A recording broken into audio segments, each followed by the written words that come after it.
cutting off aid to the civilian population who's war-torn after 2 years. How much aid is Russia providing to Ukraine right Wait, now? hold on, let me just finish my point here. Sorry. Cutting off that aid is also not a legitimate response to like Hamas slow-rolling the dead remains of civilians. Okay, so Russia's not providing any aid to Ukraine. Yeah, but also doesn't have a blockade around Ukraine. As much as it can, it does. They deliberately... Well, Ukraine has been there's been no shortage of aid that's been getting because into Ukraine. we're trying to help, but the Russians have done everything possible to cut off rail tracks and the supplies and everything. They're bombing logistical infrastructure in rural Western I 100% Ukraine. think that if Russia... Russia's not providing any aid, and no one's saying, oh, why aren't they providing aid? Yeah, but they're also two nobody's countries. defending what Russia's doing. Nobody here is saying like, well, okay, maybe not nobody. Have you been to Austin? Okay, fair enough. My point is, no one is criticizing Russia for not providing aid to Ukraine. I think no one is criticizing Russia. I think people have...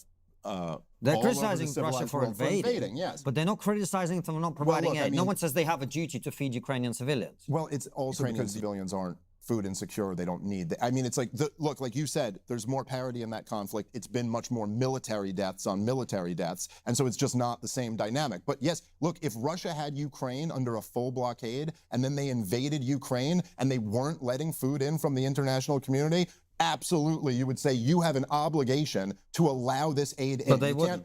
But they Sure, okay, fine. And no other country would either.